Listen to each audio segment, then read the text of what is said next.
Hi guys, welcome back to the Curly Reader. So today I want to talk with you about Taylor Jenkins Reid. I just finished reading all of her currently published works and wanted to get a chance to talk with you about what I've thought about all of these things. So let's get into it.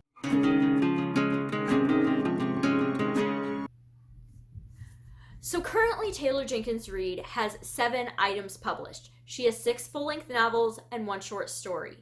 I listened to all of the novels in audiobook format, and then I ebook read the short story. So that's how I personally have consumed all of her works.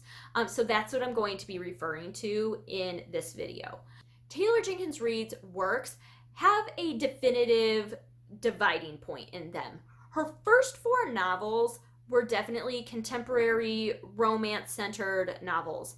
Some of them were a little heavier than others. They all kind of dealt with a little bit heavy topics, but they were all definitely romance-based. A lot of them even dealing specifically with marriage and the struggles within marriage. Her most recent 2 books, on the other hand, have been totally different, more historical based, just kind of delving a little bit deeper into characters, not so much romance involved. So that's the dividing point. And then I feel like the short story kind of falls in the middle. It was published in between her 2 most recent works, but it just kind of falls within the middle of that dividing point.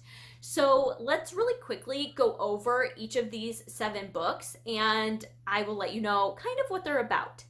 So her first book is Forever Interrupted. This one talks about a couple who met, had a whirlwind romance. Within 6 months of meeting, they end up married. They eloped.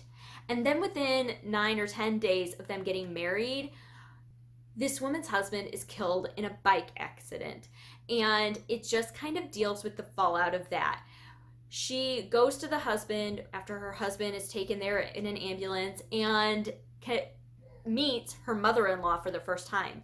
Her mother-in-law has no idea that her son was dating anybody, let alone married, and is not exactly accepting of this woman that has just shown up and said, hey, I'm your daughter-in-law and I want to handle all of the funeral arrangements and I am the, benefactor and, all of these things, the next of kin for her husband. And so it really deals with the conflict between the mother-in-law and our main character, and just kind of how they navigate that throughout the book, and their relationship and how it changes throughout the book. You get kind of a dual timeline in it starts kind of when the accident happens, but then you get flashbacks to when they meet and how the couple, their start of their relationship and how it progresses. And by the time the book is ending, you're getting to the point where they're getting married.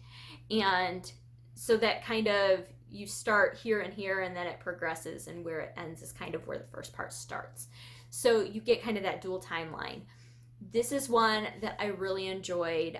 You can definitely tell it's her first novel. The character development isn't quite as deep as some of the other ones, but it's one that was a really great concept, and I can definitely see why it was picked up and why she started along this journey of getting her novels published with this first one, Forever Interrupted. All right, so the next book that she published was After I Do, and this is a book about a couple who has been together for 11 years. They dated for a number of years, got married, they've been together for 11 years, and now they're at the point where they're not getting along at all. They don't like being around each other. They are growing resentful of each other. So they decide that they are going to separate for a full year. No, they're not allowed to contact each other at all. That is the one stipulation in this separation. They cannot contact each other for a full year. And at the end of the year, they'll get back together and decide, are they going to stay married? Are they really in love? Or are they going to divorce and be done with it? And so you get only the female perspective, and it's told in her point of view throughout the entire book. And this is one that I loved, but it's really great because it talks about her character and how she has grown and changed throughout those 11 years, and her turning from being very, opinionated and, angry about things that her husband is doing to being more objective about things and realizing that it might not have been just him all along.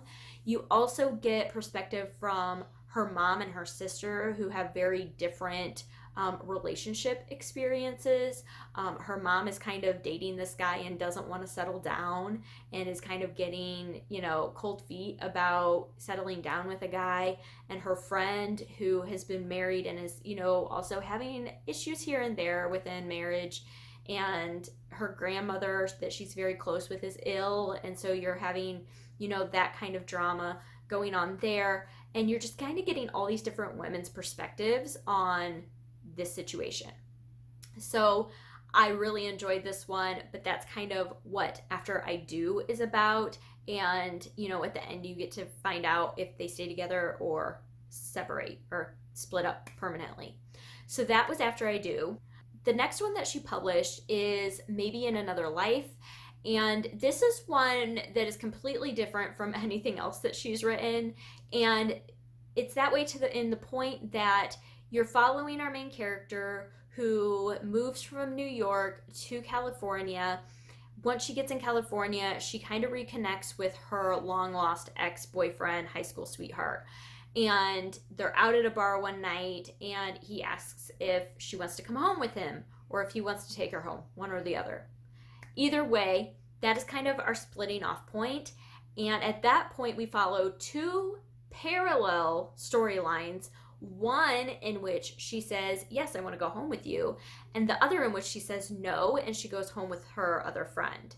And so you're following these stories parallel to each other, and they're kind of going back and forth. Each chapter is a different storyline.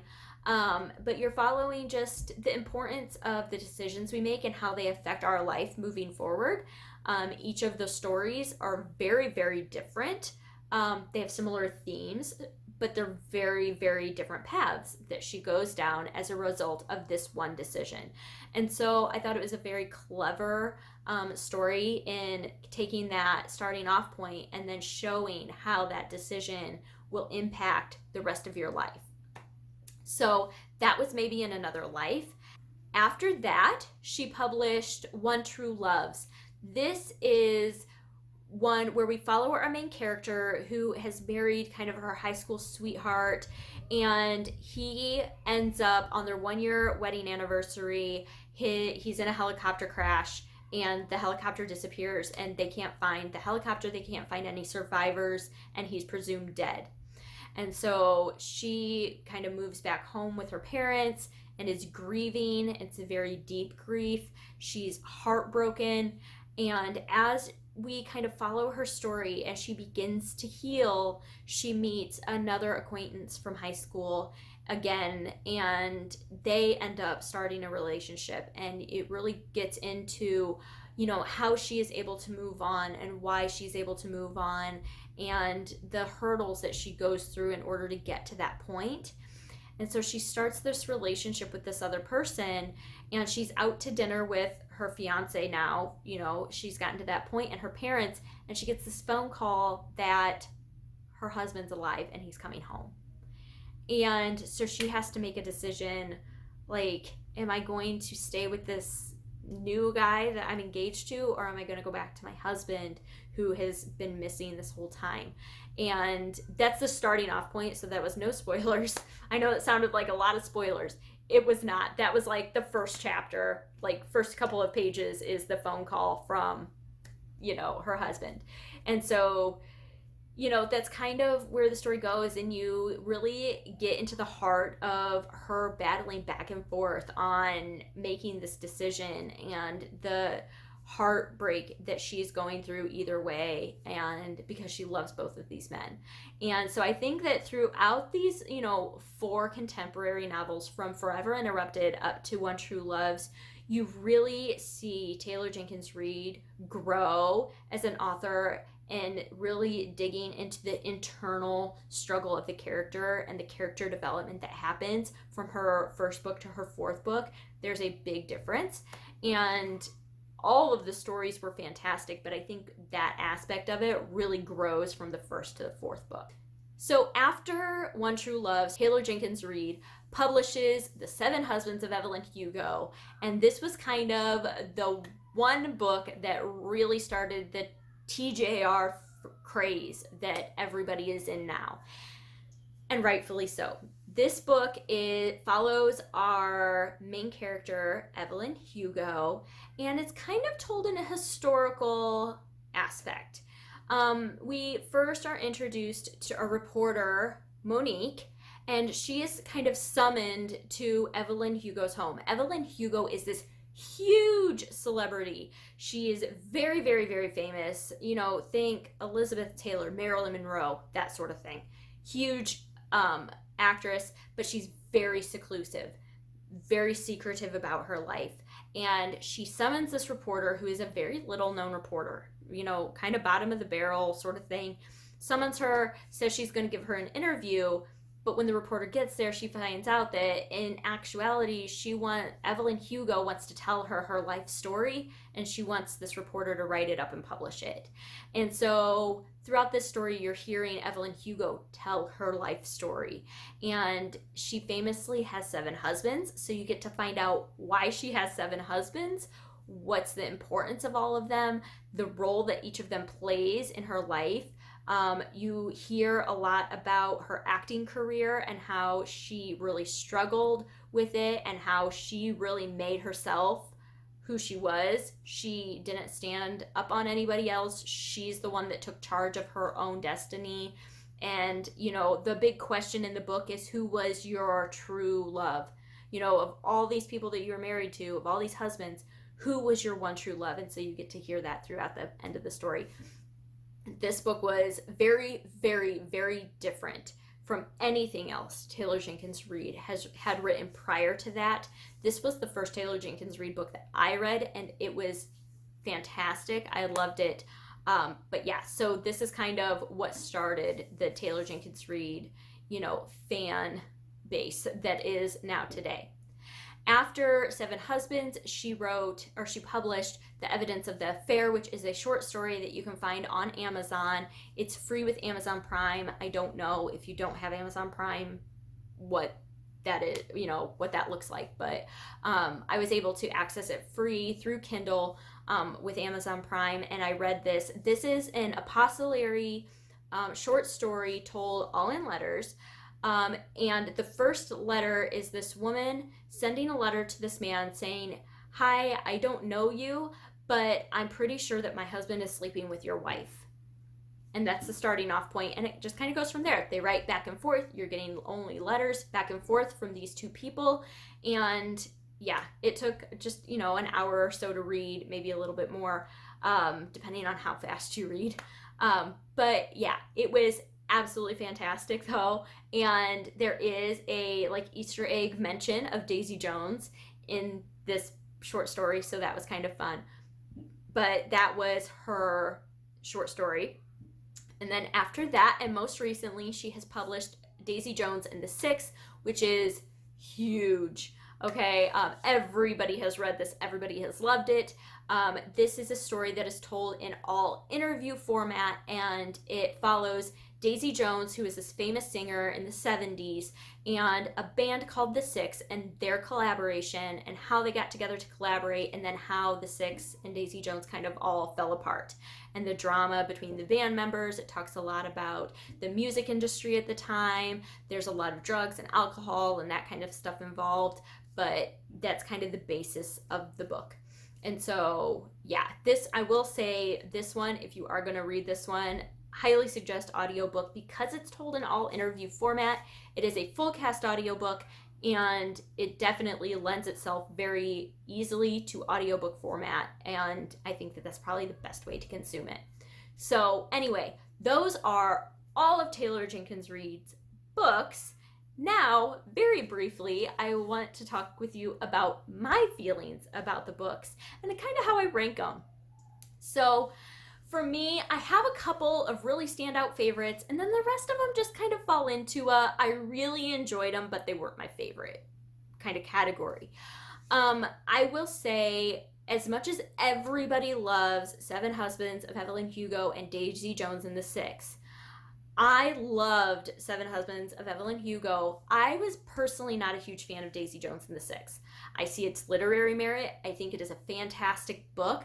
I personally didn't connect with it the same way a lot of other people have, and it's definitely not in my list of favorite books of all time, but I think it's just a personal thing with me, and I just didn't connect with it because it is very, very well written. And yeah, I definitely see why everybody else loves it. Seven Husbands of Evelyn Hugo, though, is my favorite of all of the Taylor Jenkins Reid's books. I think it has a lot of social commentary that is really important. I think it's very impactful, and I think it was just a fun read as well. Of her 4 prior novels, my favorite of those 4 would probably have to be After I Do. I really, really loved that book. It was very impactful for me. My husband and I have been together for 11 years, and the couple in the book had been together for 11 years, and so I could really connect with the issues that they were going through and the struggles in marriage, and that really, I really, really liked that one. Of the other 3, I would say my favorite would probably be One True Loves. I really enjoyed getting into the main character's head and feeling what she was feeling and understanding the grief she was going through, and then turning that into hope and being able to overcome her grief. I really think that the character development in that book was fantastic, and I really, really enjoyed it. So those were my 2 favorite of her first 4. So of all of the books, I would say that The Seven Husbands of Evelyn Hugo, After I Do, and One True Loves are probably my top 3, and Evidence of the Affair, which is the short story, is definitely up there as well. I loved that short story. I don't read a lot of short stories, but that one I absolutely loved. So yeah, so those 4 I think are my top ones. Daisy Jones and the Six was okay. Forever Interrupted I really loved, but I like the other ones better. And Maybe in Another Life was good, but it was just not one of my favorites. So those are my top 4. I don't necessarily have a great ranking for, like, I don't have a 1, 2, 3, 4, 5, 6, 7. I just have kind of my favorites and my not favorites, but they were still good books. So anyway, I hope that this video was informative and that you learned something. And if you haven't picked up Taylor Jenkins Reid yet, maybe this inspires you to pick one of her books up. If you have read Taylor Jenkins Reid, I would love to hear which one of her books was your favorite. And if you have opinions about any of them, as always, please leave comments down below. Love to connect with you on any of these books. Also, if you have read Taylor Jenkins Reid, what is another author that you have read that you would recommend? That's a good thing. I would like to know that as well, because I really have enjoyed most of her books, or all of her books. And so I would maybe be interested to hear if you have another author recommendation that's similar maybe to her. Kind of, if you liked her, what else might you like? So leave those recommendations down below as well. All right, I think that does it for this time. I hope that you enjoyed this, and I hope that you stick around and subscribe. And until next time, see ya!